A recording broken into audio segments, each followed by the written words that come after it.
So we're about to get started, just waiting for the live stream to kick in. Yeah, please. Already. Okay.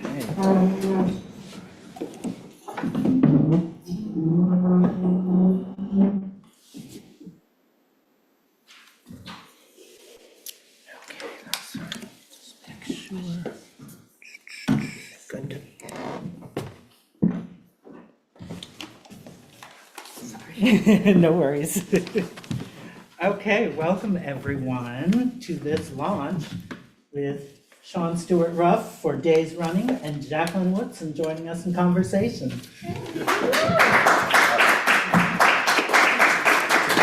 I was just headless on the screen there.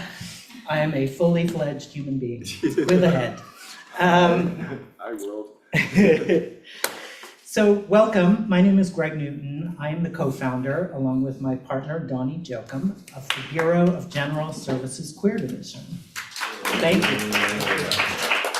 So the Bureau is an all-volunteer queer bookstore that we founded back in 2012, and we have been located here at the LGBT Community Center since 2014. And we have regular business hours Wednesdays through Sundays from 1 to 7 p.m. And then we often stay open later on nights like this when we have events. And we keep a very busy calendar here at the Bureau.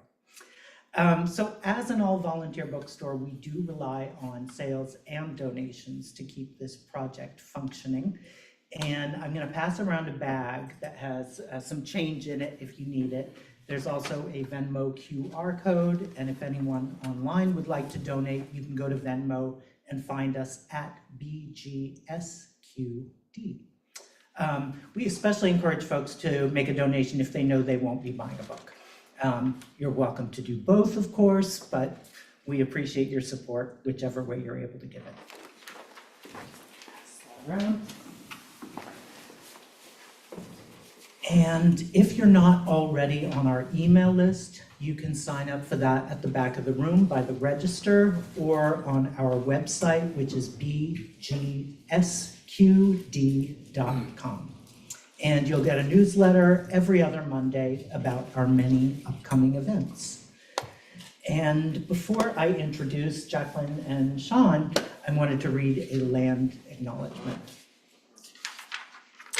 So the Bureau acknowledges that our organization operates on the unceded land of the Munsee Lenape. We encourage you to join the Bureau in signing up to make a monthly donation to the American Indian Community Houses Mannahatta Fund. The Mannahatta Fund, according to its website, is an invitation to all settlers and non-native people who wish to acknowledge the legacy of theft and genocide that comprise the history of New York City and the United States. And you can find out more at mannahattafund.org. So, Shawn, Stewart, Ruff is the author of 3 novels, including Finlater, 2008 winner of a Lambda Literary Award for debut fiction, and a finalist for the Edmund White Debut Fiction Award. He is also the editor of the landmark Go the Way Your Blood Beats, an anthology of lesbian and gay fiction by African-American writers from 1996. Jacqueline Woodson is an American writer of books for adults, children, and adolescents. She is best known for her National Book Award-winning memoir, Brown Girl Dreaming, and her Newbery Honor-winning titles After Tupac and Dee Foster, Feathers, and Show Way. Her picture books, The Day You Begin and The Year We Learned to Fly, were New York Times bestsellers. After serving as the Young People's Poet Laureate from 2015 to 2017, she was named the National Ambassador for Young People's Literature by the Library of Congress for 2018 to 2019. She was awarded the Hans Christian Andersen Medal in 2020. Later that same year, she was named a MacArthur Fellow. Please give them both a very warm welcome.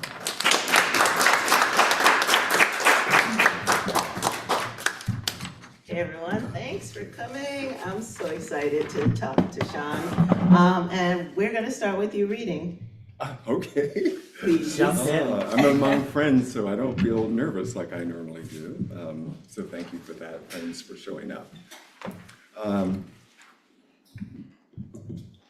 But I do have a problem with mics for some reason. They don't like me and I don't like them. How's that? Perfect. Because my voice can be a little low. But Tiny bit closer. Perfect. okay. I guess I should tell you what this book is, or would you rather wait until we get into the discussion and you can ask me based on what you hear, which is pretty self-explanatory. I mean, it doesn't really need too much context. Well, short version, it's about a kid who is gang bashed or gay bashed, and he is 16 years old, ready to begin a life and on the West Coast, sort of, moving away from childhood into a life of his own. And this terrible thing happens to him, and he somehow has to sort of pull it all together. So the book is about not only what he, goes through, but also what actually happened when he was beaten up, who this person was who did this. Cliffy is his name. He has a boyfriend whose name is Chip. And in this scene, Chip and Cliff are about to have Buck Sunday together. They live in different parts of the region, so they don't see each other often, so they joke about this day when they get together. But they're about ready to get together and go and hang out with each other, basically, when they encounter this person who attacked Cliffy. So this is the setup for what I'm about to read. Chip calls to say he's on the way. I hang up wondering if I really want him to. I feel stuck between a heart-on and heart feelings I can't explain. I pass through the shower with lusty thoughts. They give way to a scary feeling that has me reaching for the tackle box. I wait before taking out the gun. Don't do it, I tell myself, sliding the box back under the bed. Soon I rush out the door, taking the steps two at a time. I'm happy he's here, so happy. I'm happy when we're together. Hey babe, Chip says, and I hey babe him back. Our gestures kiss since our lips can't just now. Chip U-turns with zero traffic in both directions. As you can see, I'm excited for Buck Sunday, he says. He juts his hips forward to show off the outlines of the blunt hard-on. I harden instantly and we touch each other there. The clutch in play, the car heaves, and we climb the hill to a red light ahead. If only we could tumble into the back seat now. I'm digmatized by this crazy passion between us. I slide my hand between his legs and search for the zipper. Down, boy, he says with a wink of control. And controlled I am. The glowing red light stops us from going further. I'm looking from my love to the traffic ahead when the dread I felt all morning comes to life. Suddenly the psycho motherfucker passes in front of us like a poltergeist on a bike, a wicked witch come to cast evil on us. The fastback sits low and he sits high on the bike, my bike, the bike my dad gave me for being a good boy. I cower in the seat as his shadowy presence sweeps over the windshield and blocks the light. Chip shouts and hits the horn, and now we are seeing. The psycho motherfucker is reaching for the passenger side when I say, Chip, just go. Chip, just go. I search for the door handle and the motherfucker rolls out of the way. We lurch forward and speed through the intersection. We're up the hill now when Chip swings to the curb and says, that's him, isn't it? Isn't it? Isn't it? And I tell Chip to just go. He ignores me and launches from the seat. The trunk is at the front, and he pops it open for what I know will be the bags. He shows me he has grabbed two, one for him, one for me. Game on, he says, jumping into the car. The fastback lunges to the left and the tires squeal in a rubber-burning spin. We speed downhill to the same traffic light we just bolted through. It's red again, only this time we've glimpsed the future and lunged to grab it. To seize the light, split-second change to green. Horns scream as we hook a left into oncoming traffic. We charge forward in a way that seems to buck the car off the road. The stretch ahead is straight, but parked cars distort the view in places. Then Chip says, "That's that psycho motherfucker." And I say, "Yeah, that's him. That's him." Now the real chase, and the roaring, lunging, shifting, and now the distance between him and us closes fast. I hold onto the dashboard to steady myself against all forces in play. We're just behind the motherfucker now, so close I can see the ridge of his ankle as the bike pedal rises and falls.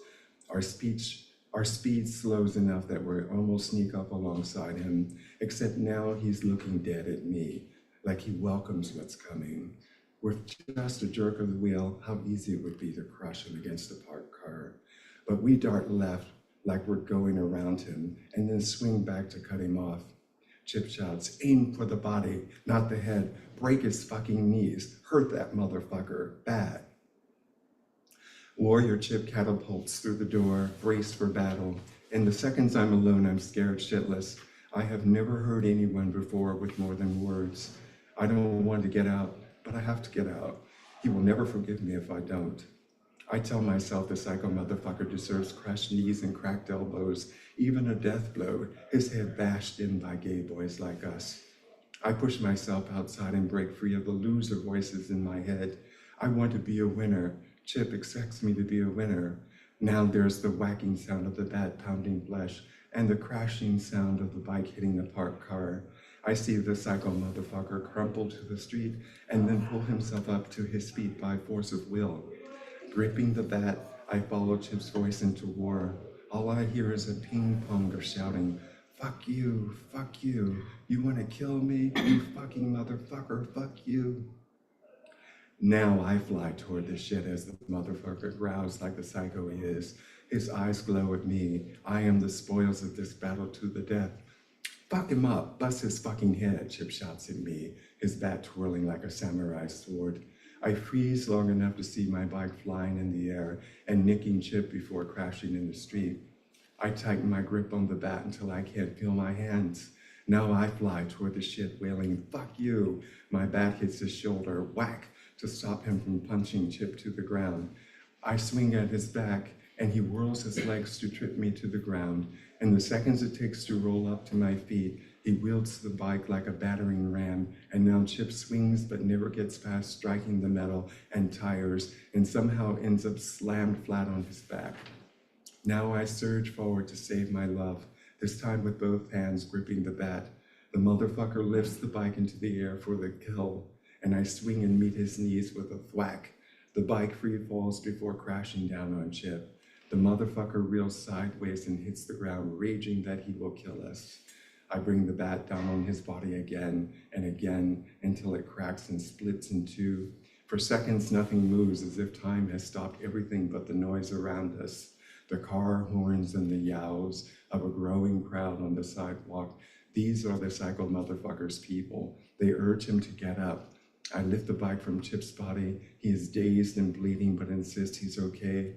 We scramble to the car, and now Chip's behind the wheel. I watch as the psycho motherfucker staggers to his feet, a Frankenstein now lurching toward us. The crowd is behind him, and I'm scared we won't get away. But the engine roars like a dragon to whisk us free. We hear the whomp of the psycho's first fist punching the back of the car. As we speed away, we hear him shouting, "Bitch-ass punks." "The bitch-ass punks that kicked your psycho black ass, nigga," Chip shouts out the window. He reaches across the seat to lift my hand in triumph. We have done what he's been wanting us to do. We have won by his definition. Blood splashes down the side of his face and sponges into his sweatshirt, a gory reminder of what it took to stand up to a psychopath. Now I can see the geyser above his ear where the bike plundered skin. I can see the swelling where punches landed around his eyes and jawbone. Blood leaks down his forehead, yet he insists he's fine, though it is obvious to me he's seeing blood in his eyes and feeling dizzy. "Babe, looks like you're gonna have to learn how to drive a stick like right now," he says, pulling over to the curb. "I'm ready if you are," I say, lying. His lightheadedness worsens instantly. Our switching seats is way harder for him than it should be. He thinks we could drive to my house. I insist he needs professional attention, saying nothing about us freaking out my mom. We are a traffic light away from a right turn in the direction of the hospital, some miles away. We lurch along until I've mastered the gears, confident I'll get us there. Chip tells me I'm doing great, then weaves like a drunk before slumping sideways against the seat. Please, don't freak out, I tell myself. The ER is near, we'll get there in time. Then what?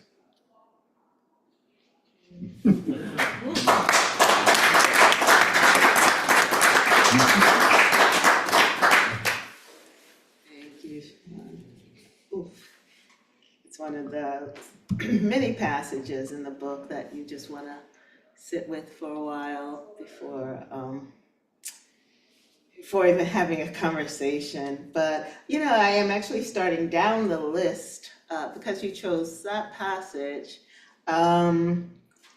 I have a question about violence in the narrative. And my question, in such a violent world, it's hard to deal with violence in a narrative, and it's important. So why do you think it's important that a book face harder truths head on, as you do in Running Days? Well, at first I consider myself to be a literary fiction writer. Mm-hmm. And of course, we deal in the real life. And so real life is bloody, and punches and mean people and stupid politics and all of that. And, I kind of like it as it is. I take it as it is too. I'm not a person with a sort of, a hope that sort of changes reality. I'm not that guy. I look at the way things are, and I wish that we could do more, but it is what it is, and people choose their collective destinies as well. I sort of believe that. But as to storytelling and this particular book, this character, he comes from my first book, and there's more to that. Later. And there's a little more to that, so I can speak on that, but should I? I'm interested. I don't know how many writers in the room, but I do love, and we talked about this a little bit earlier, how the idea of bringing a character from one novel to another one. So I'm very interested in how he came to be. I mean, we're talking 10 years almost between the two. Well, the first thing is back in 2017, I sat on a grand jury in New York, and we jurors heard a case in which a boy who was 13 years old was basically with his foster mother and a foster sibling. They were in court to prosecute a boy who was about 15 years old or 16, something like that, a little older, but not an adult.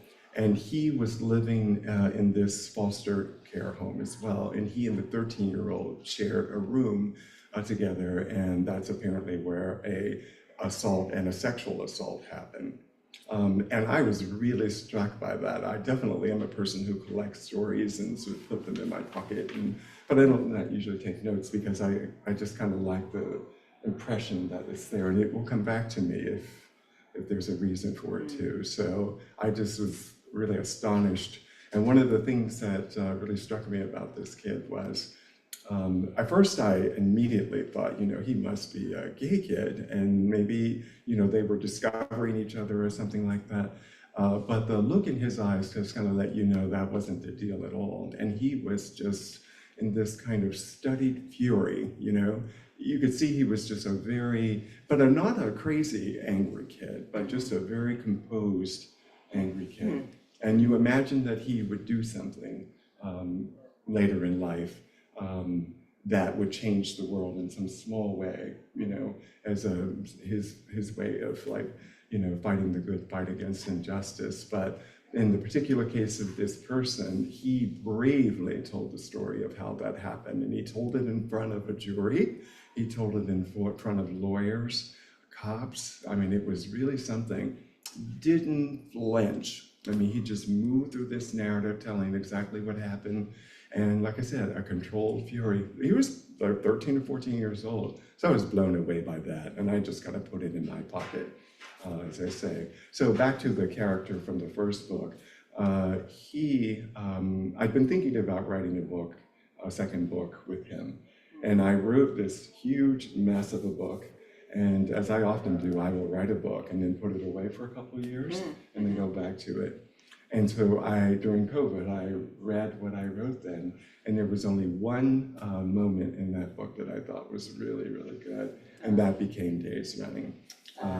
Yeah, so it was, a long time in coming, but I think Cliffy is the perfect person to... He's such a great character. I mean, the book is filled with so many rich characters, and I love that it's not this. It's heavy, and it's a small book. I remember I was sharing, a friend of mine was writing a book, and I was writing a book, and we said we'd switch books once they were published. And his book was like 400 pages, and mine was, read at the bone, was like 100 pages. He's like, oh, you trying to write one of those books motherfuckers will finish. Yeah, right. That's right. Yeah. I'm for that kind of book. That's what I do too. And, I'm like, I have 200 pages. Yes, Thereabouts. perfect. And also I want to talk a bit about the style of the book. It's not vignettes, but it is almost vignettes. It's, it's these very short passages that weave together to form the narrative in this really beautiful way. So there's an urgency to it in that you're not using these long sentences or telling these long-winded stories. It's like this happened, and then this happened. And I wondered if you made that choice because you knew what story you were telling of Cliff's, coming of age inside this violence, inside all the decisions that he ends up having to make. Yeah. Well, I think that my wonderful sister Tanya, who always inspires a rethink, a refresh, kind of made me realize something that was just fundamentally true about what I was trying to achieve with this book. And that is that he doesn't really quite know where he is at any moment. He's just in this space of fearless forging along, trying to go through a big messy period of life. And so I removed do you remember it was like these chapters and they were bouncing back all over the place, and I was complaining to her that I was getting confused, and Tanya said, well, what does he know about where he is? Frontal lobe is like this. Yeah, well, so the chapters went away, and then I had numbers, and I thought, but this is almost a stream of conscious narrative, and then I just took everything away, and there were, unfortunately, dopamine didn't really create this effect to the extent that I would have liked, but basically instead of chapter heads, it was just arrows, pointing directions. Oh, wow. Yeah. Oh, that's interesting. Yeah, because I thought, because they have the asterisk pretty much, that's separating moments in time. Well, it's supposed to be an arrow, but that's their version of an arrow. I think they thought maybe it would be too distracting or something, but yeah, so, because originally they removed all of the little effects that I put in the document. And then it looked very weird in the S. And I said, well, the arrows really said something to me. I mean, arrows tell us where to go, right? Tell us where not to go. It indicate mood, indicate positive, negative, all kinds of things. And I think there's a lot of information in an arrow. And then there's no reason for that information not to be, in some ways, a kind of reflection of what the story is telling. But then that's almost too complicated. You know what I mean? I thought just for their own sake, they should just be, as in the spaces between sort of narratives, all the different narratives. But it flows. It does. Yeah, and I think when you take away all these sort of like chapter heads and chapter names and all that, you end up with something a little different. Yeah. And actually kind of nice. I mean, I'll probably never do it again. This really? book was the perfect book to sort of experiment in that way, I think. I completely agree. It really allowed for seamlessness to it, to that.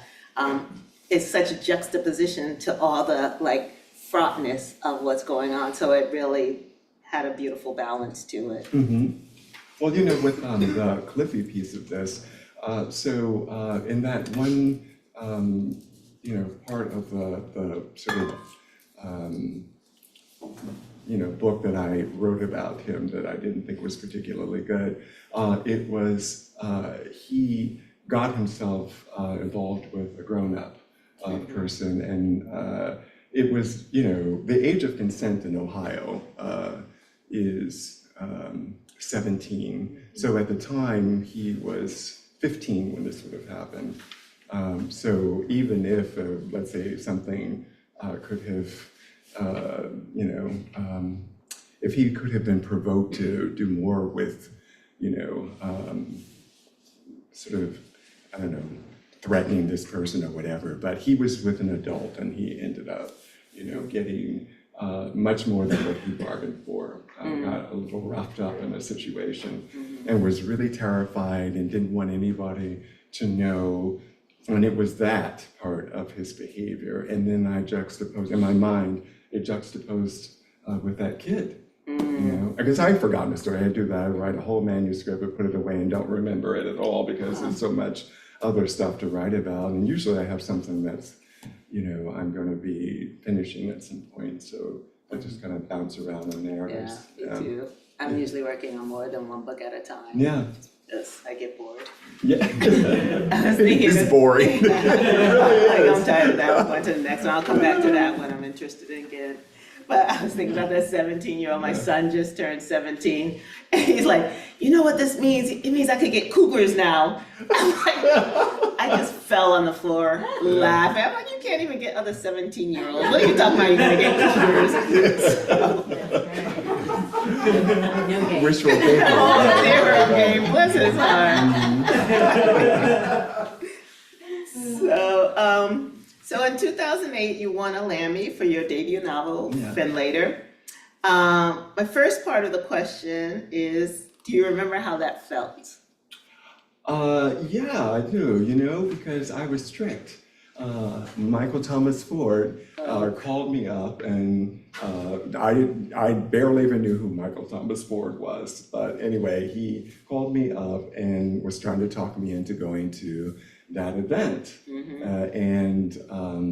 Well, I just want to point out that Gabri, Krista, right there, the Gabri, is the reason Cliffy happened, because I showed her that book, and nobody could understand why nobody would publish it, but she's the one who said, do it yourself, you work in book publishing, you know how to publish a book, and I thought, sure I do, and not having any idea how complicated and exhausting it was all going to be, but so, yeah, thank you, Gabri.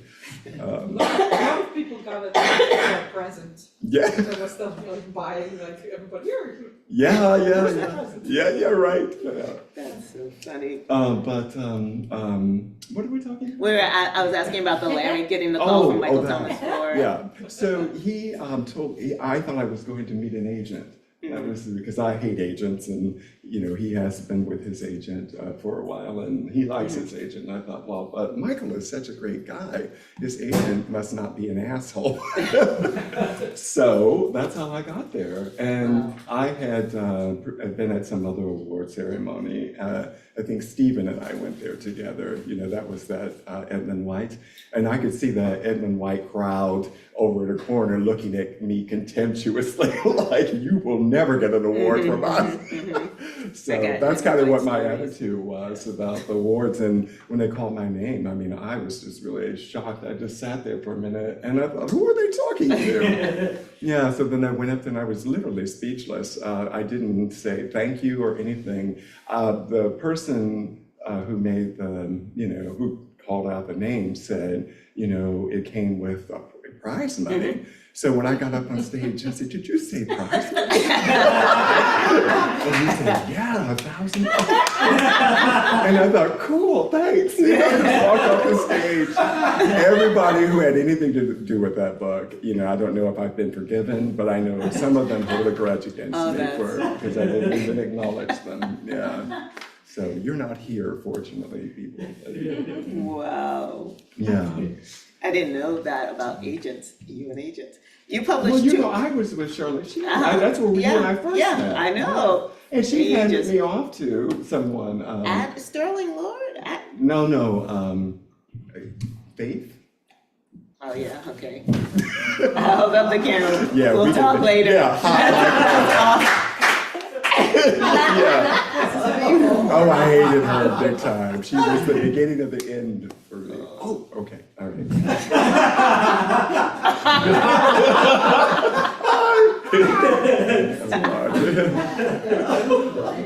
We got stories. Yeah. So you published two other novels after that, Toss and Whirl in 2010, and then GJS 11. I'm curious about that. I don't know that book Yeah. in 2016. Well, yeah, I want to say, well, first of all, Toss World Passes a book about AIDS and death.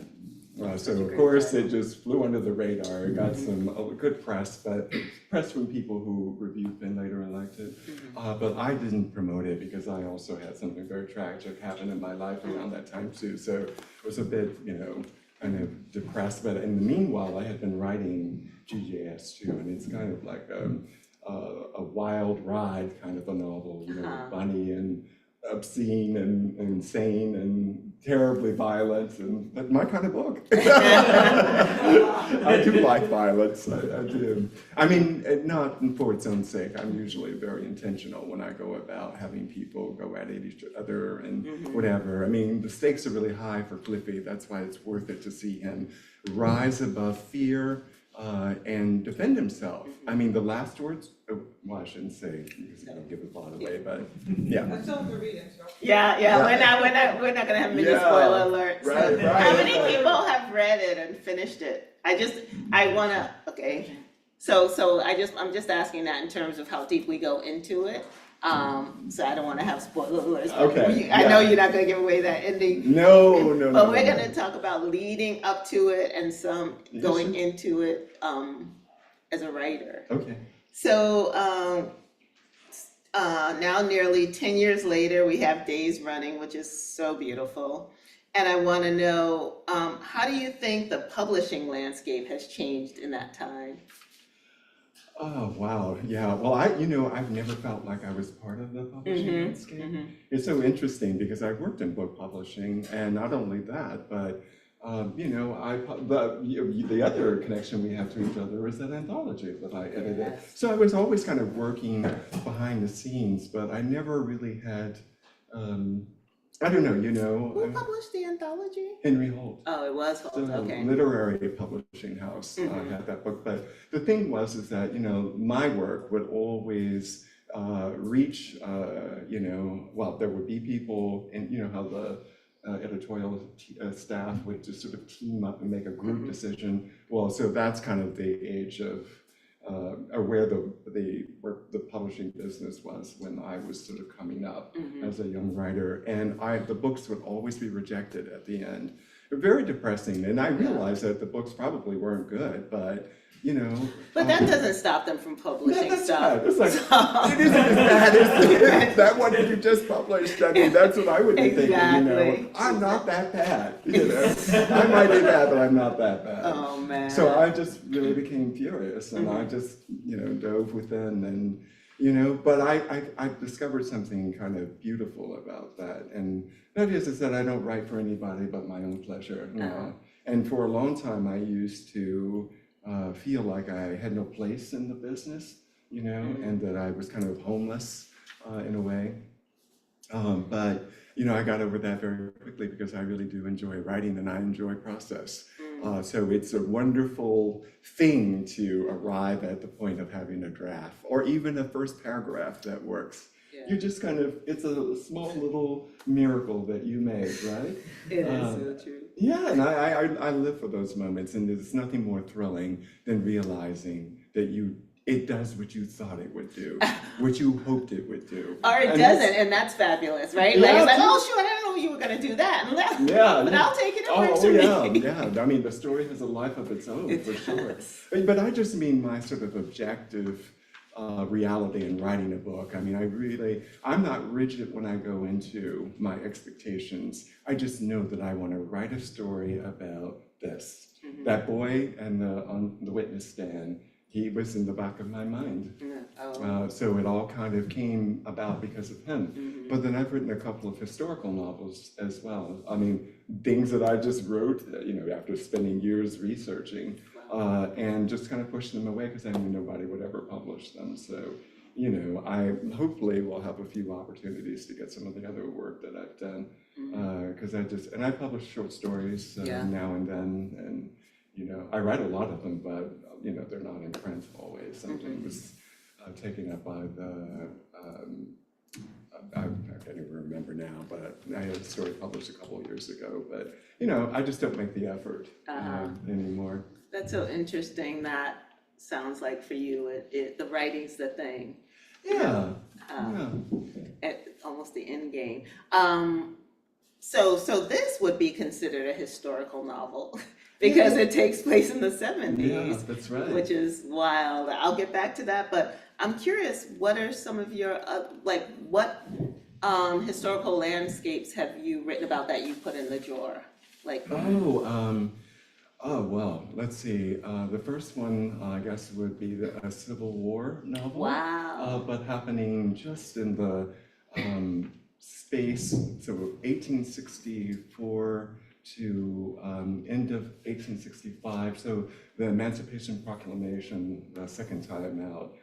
And the story sort of uses this idea that the Lincoln administration was hiring not only academics and intellectual people, but also artistic people to basically go out into the world, into the white world, and say what's going to happen, and that Black people, newly emancipated, would need to, get education, they would need food, and all these things. And so I created a novel around that idea. So a queer relationship, basically touring the country on behalf of the Lincoln administration. And then the other one, goodness, Magruder, I forget what his first name is, but he's a historian. I was chatting with him one day and I was asking him about cowboys. They were basically inmates who were made to be women in prison environments, and basically they were to service the inmates, and they often would accompany chain gangs. They were around mining operations and so on. So he directed me to just a gold mine. It had nothing to do with any of, sort of the hunches that I had about, a story, but he basically turned me on to the Scottsboro Boys. And of course that book, I'm sorry, his name is escaping me at the moment, but anyway. I can't remember. Yeah, I know all that stuff, but it's just I like can see the cover. all the dust under it. But anyway, so the person who wrote that book this story happens in like 1930. I'm talking about the book. It's happening in the 1930s. And he is the sort of lead person in this, among these young men who were arrested for having raped a couple of white women.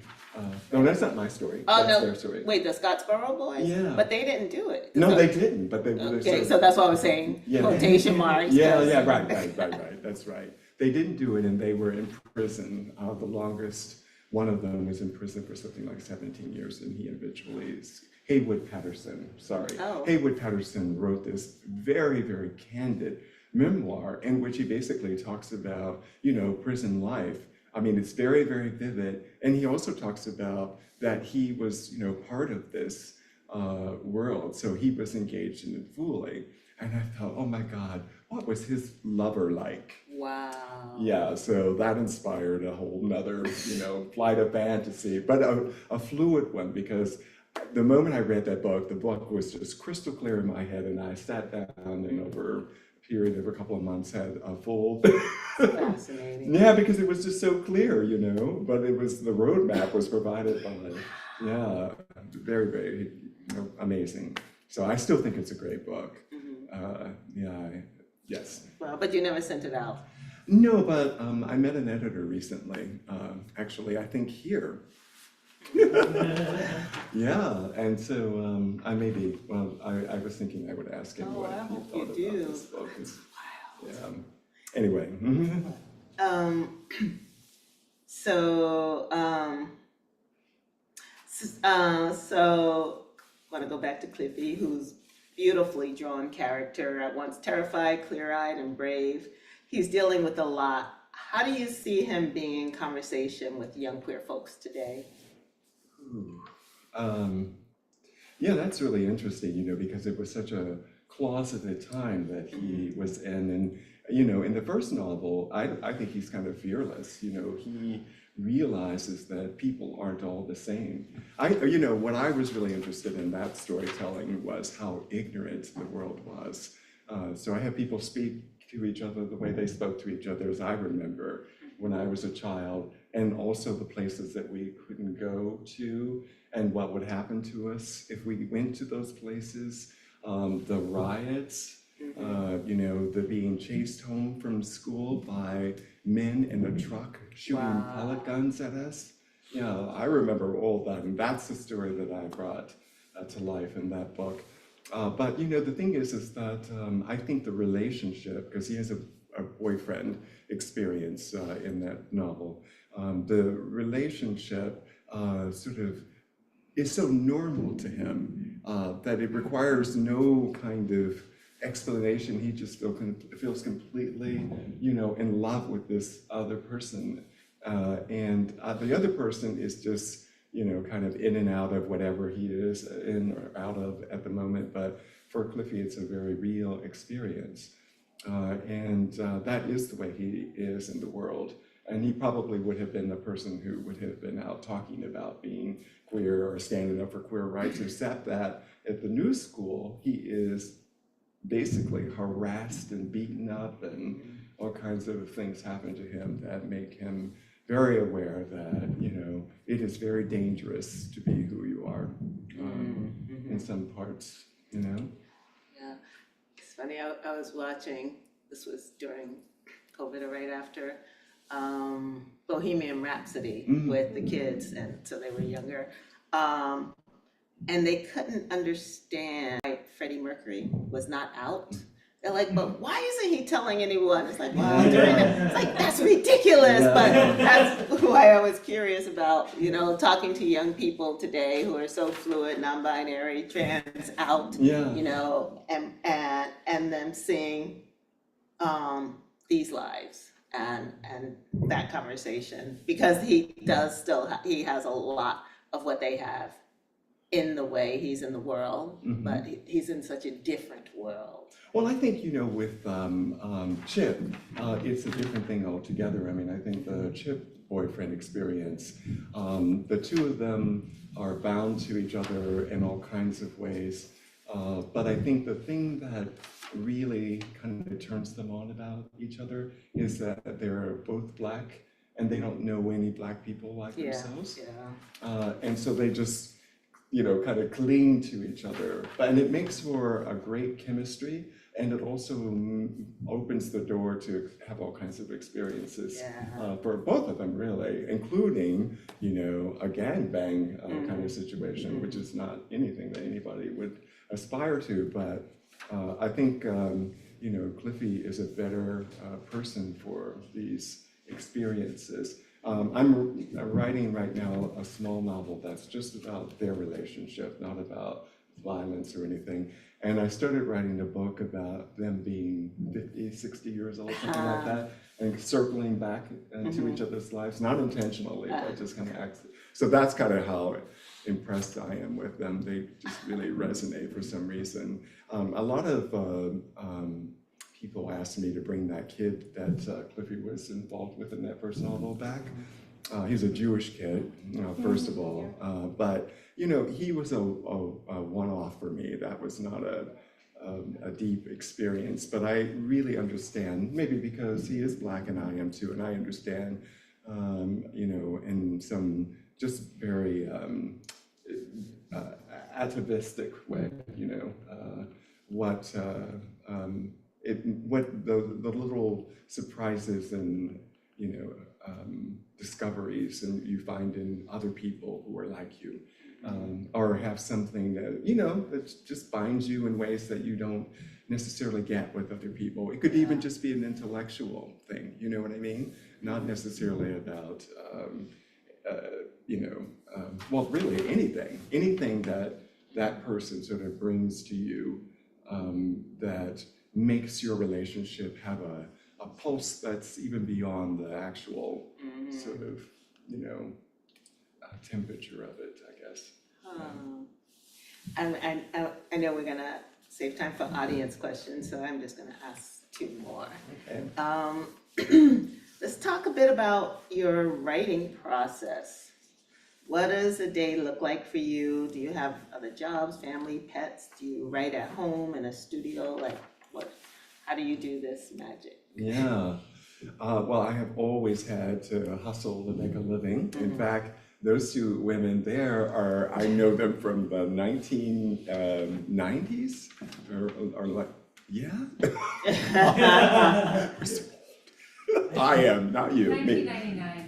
Yeah, yeah, but anyway, I worked with them, so I've always had these careers as a, you know, I worked in fashion and beauty and all that for years, and, you know, paid a good living, and I got to have a good life and travel and do all kinds of things, and I, you know, I just never was all that excited about a university life. I knew so many people who taught, and they were just miserable people, you know?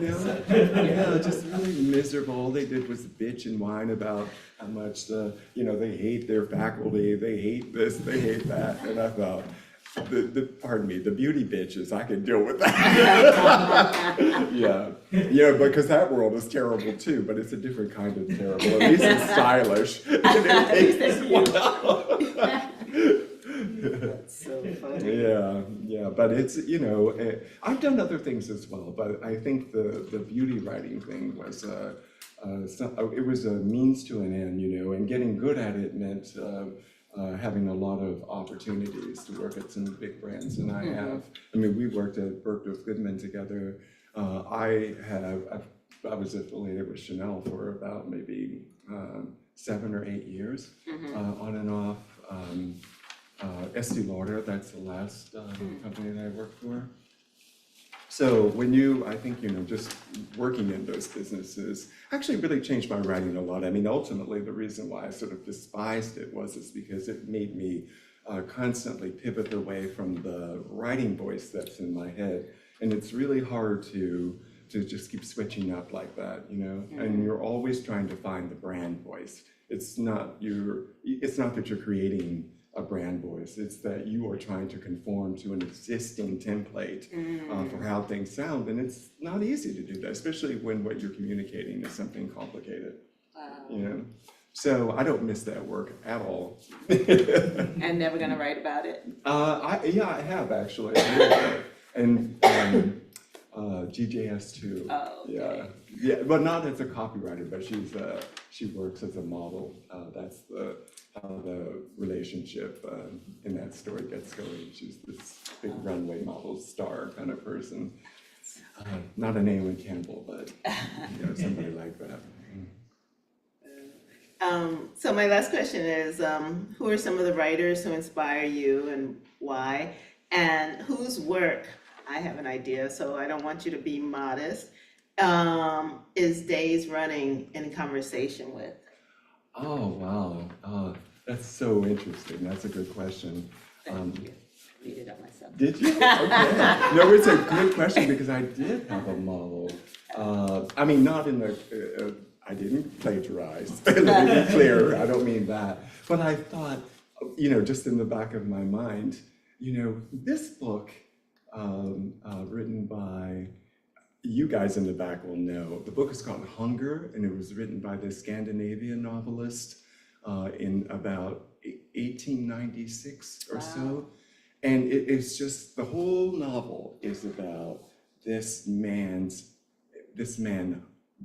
not having enough to eat. And he goes around in this state. You think it would be a very depressing novel, but it actually isn't. There is something almost ecstatic about it at a certain point, and it's just beautifully written. And it was in the late 1800s. It feels like a modern novel. In fact, it was a guy, not a writer, but a designer at Chanel who gave it to me and told me, I just read this book and I just thought it was amazing. And I thought, Shawn would like this book. And he's right. I was just astonished by this book. I can't think of the title or the author's name, but it's, Newt Hansen. Norwegian. Anyway, a stunning little book. So its composition, well, as I say, it is very, very specific. And the modern way we do fiction is that you sort of drill immediately into the subject, and you just kind of stay in there. And it's not like I don't think a very interesting kind of world building. I like big, sprawling, kind of messy novels, but they have to be less than 200 pages. That's my only criteria. So, but a lot happens in my books, and that's partly because I think it's so much more interesting when the narrative is rich and real feeling. But one of my favorite writers is Annie Proulx. I think she is she's utterly brilliant. Some of the best fiction I've read, she wrote it. But then some of the worst also. She's like that, But I think good writers are too, you just make a mess sometimes, and then another time you make an omelet,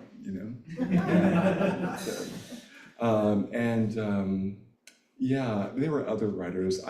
But I don't know that they were, kind of brought to bear on that book. I often think of William Styron's fiction, which I really like a lot. I think he's also a disrespected white male writer. His books were great. I mean, you don't ever see his name anymore, and his novels were just incredible, I thought. But it's a long list. My goodness, I haven't thought about who influences me. I've been just cranking my own stuff out these days, and I have to catch up on modern fiction. I don't read it that much.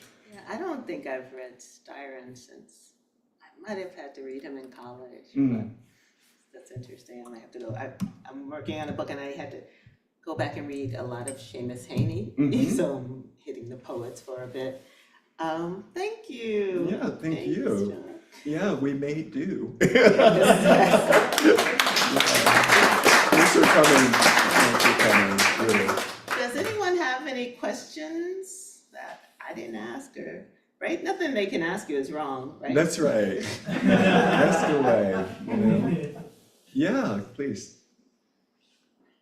I have a question about, you mentioned that you keep things in your pocket, or you put things, I forgot the phrase that you used.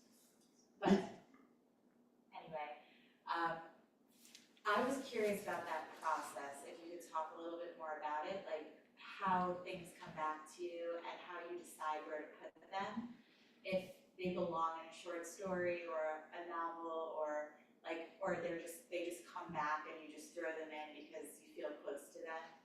Yeah, I think this is the question for the muse, don't you? Yeah, I don't know, do you have a muse? I mean, well, because I feel the presence of, others around me, and I trust that they're sort of keeping track and I don't have to.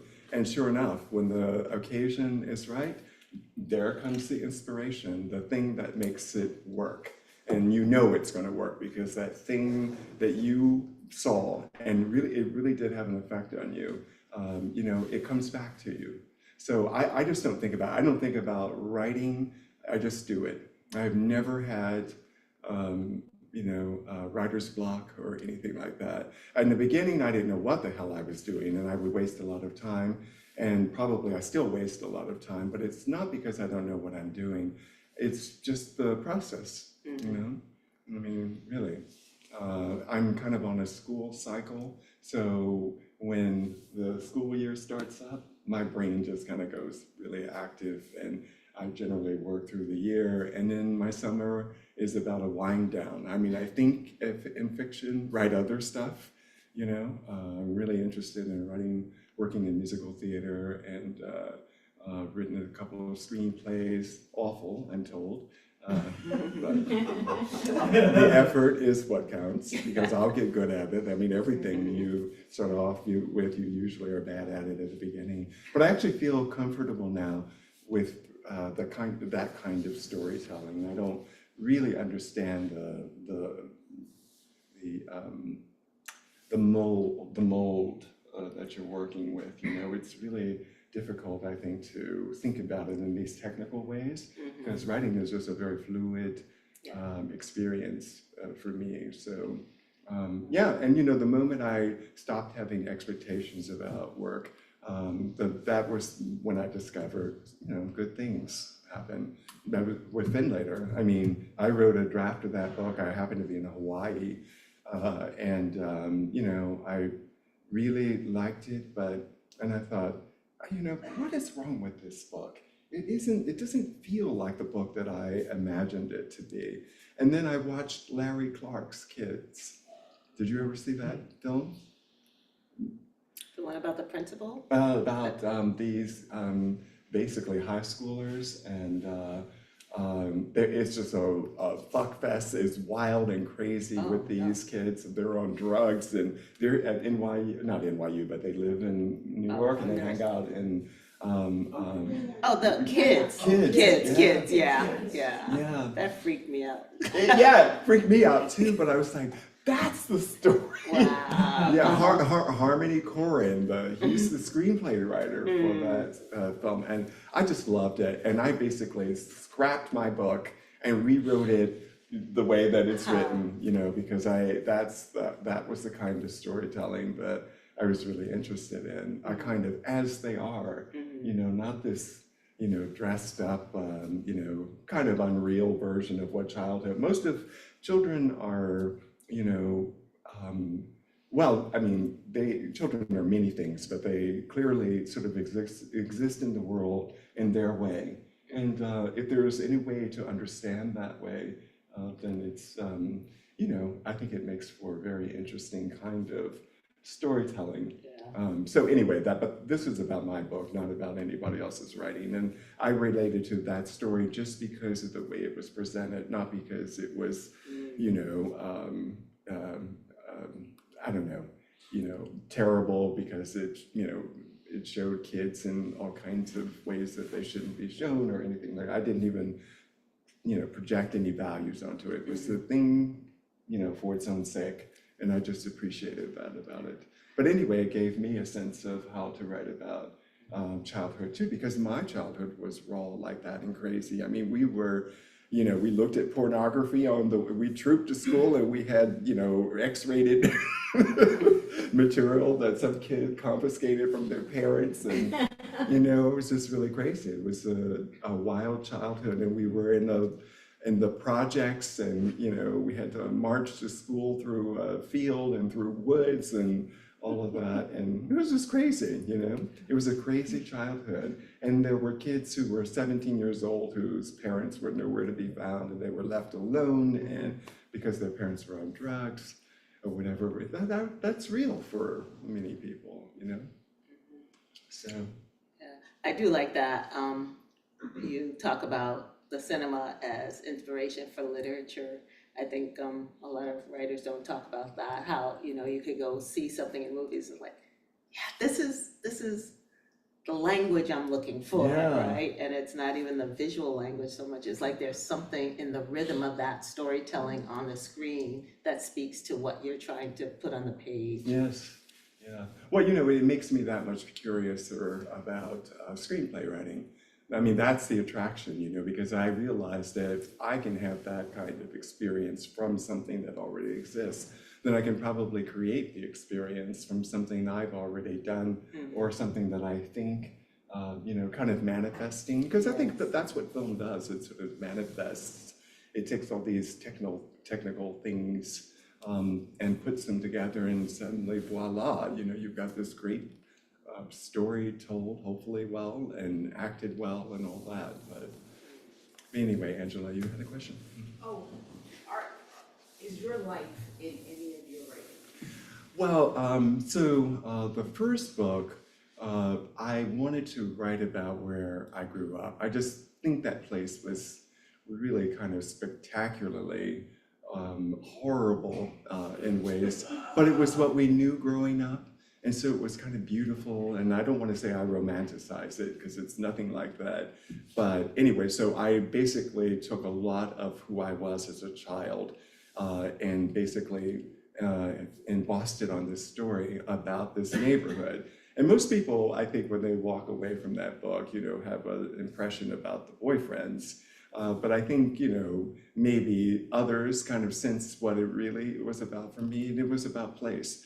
Because I'm very interested in place in fiction. I tend to write historical or novels that have a bit of aging on them because I'm really interested in, time, and I'm interested in space and sort of the recreation, especially of environments that I know, like what it was like in the 1970s.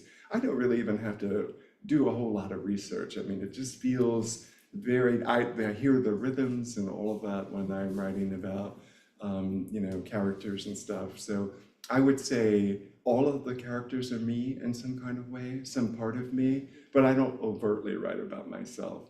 And I think I never will. I don't think I have it in me unless it's a clever memoir like yours. Jacqueline has written it's been published for a while now. 10 years. Yes, goodness. But an amazing memoir, and your construction is really fascinating, I think, the way that you did that. You sort of avoided the sort of messiness of your own life, maybe, in that, and I think if there's an artful way to dodge, memoir writing really asks of you something that most people, I think, are afraid of, and I probably would be afraid of it. I don't want to lay myself out like that. I'm not really interested in that kind of exposure. So I definitely, and if I did, I would never tell anyone.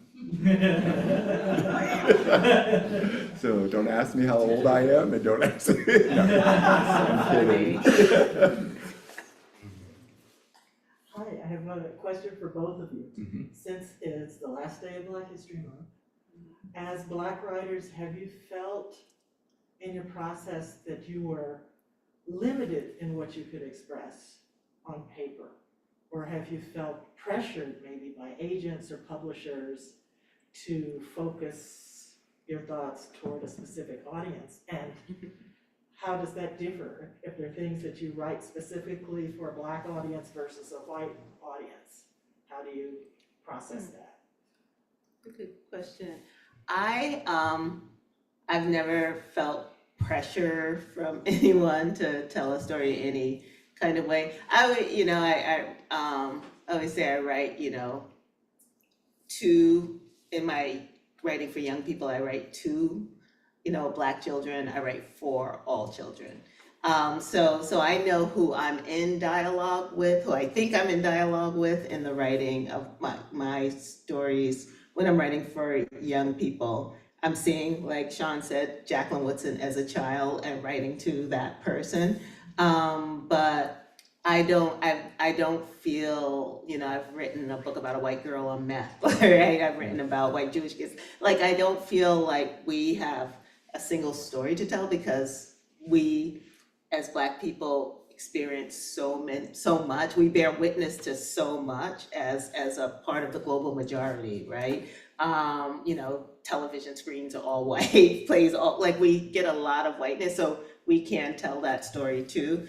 But thankfully, I have not, in my 30 years of writing, had someone say, this is what you should be writing. Yeah, and for me, I guess I haven't really been in the business in that sense, but I have, met agents who immediately just kind of bristle at, I remember this woman after reading Finlater, and she just looked so disgusted. And she said something to me like, it isn't just the way you wrote it, it's what you said. That's what she said to me, something like that. And well, of course, when it won an award, I called the guy who had hooked me up with this woman, and I said, "Let this bitch know that." It is what Yeah. I said. And look what I said did. It's fabulous. Yeah, but no, so I got a lot of that, and I still do. A GJS, that book, which I think is great. It just nothing's happened with it, but anyway, and also a book that I just kind of left on the shelf. Just, a bad period of life, not a bad period creatively, but just kind of, experientially, let's say. But she had that manuscript for 6 months, and she had the nerve to call me and say, "I don't see anything here." That's what she said. And that was it. She had me on a leash for 6 months waiting for her to issue a verdict over that book. And yeah, so I just have had a real time of it with agent people, and I don't, they're really awful. It's so interesting because. Hot mic. But what I always tell writers is agents are working for us, Yeah. right? And I think when you're a younger writer and you're nervous that, they're gonna reject me or something, like, we let them take advantage of us in this way, and it's like, you're gonna get, 15 to 20% of everything I make for the life of this book. Yeah. So when the fact that I remember people keeping stuff for 6 months or not returning phone calls, and me being like, "Oh, what did I do?" And now I'm like, "Oh no, you are not trying to do that." Like, I can't believe. Well, people you got got the away. status that you. Well, now consider- I'm talking about when I was younger. Yeah. Like, I didn't know not to say, not to be like, "You have my manuscript. If you don't like it, give it back to me in a week," or whatever. But because it was like, "Oh, I'm hoping they'll buy, represent me," and it's just so ugly and unfair in that way. So I hear you. Well, this very recent, as a matter of fact, before, this book, I had written this, it was that Civil War book. And it was being wrapped, I don't remember the name of the agency, but they were a Park Avenue agency, and that should have been a reason to avoid these people, totally. And of course, they were filled with all kinds of attitude and whatever. They took the book on. I got a call from them saying that they really loved the manuscript that I submitted to them. And then they assigned me to this guy who was, I don't even know what to say about him. From the moment I met him, I disliked him. I just felt so uncomfortable with this guy. Stephen, you probably remember him. We were at one of those dark bar readings, and this guy, he showed up, and he was just very weird and a very religious kind of person, which always makes me a little uncomfortable, honestly. But he kept my manuscript for probably about a year and a half, and was just blindly sending it out. He didn't even know the editors that he was sending it out to, and he even stopped sending me their replies. I mean, and I thought anybody who was reading these replies would sort of get a sense that maybe we should stop this process and rethink a little bit. And I finally said that to him, and he got very angry. I continued sending it out. Then he read Finlater and was horrified by my book. That book has brought a lot of horror to a lot of people. But he was horrified, but we had it out, and it wasn't pretty. And then after that, I was like, I'm done with these. No more agents for me. And then Michelle T. That's kind of, Michelle and I connected years ago. She loved Finlater and had me come out to California to present it, because she was in San Francisco then. And we've been in touch and pals ever since. Not pals, I don't even know her, honestly, but but you know what I mean. Just kind of kindred spirits. And I just randomly wrote her a note congratulating her on this publishing venture. And she said, "What do you got?" And I had just finished this book. So, live mic. Is that it for the questions? Well, thanks for coming out. Yeah. Buy books, make a donation. Small pouch on the best Congratulations. pouch. Yeah, right. Well, thank you. You have the book here? Yeah, I do. Absolutely, yeah. I need signs. Yes? Yes, of So course. Shawn will be seated up here, you buy the book back there, make your way over here and he'll sign it. That's Thanks, an order, everyone. right? A little back and Yeah, forth, right. a little dance. And good night to our online viewers.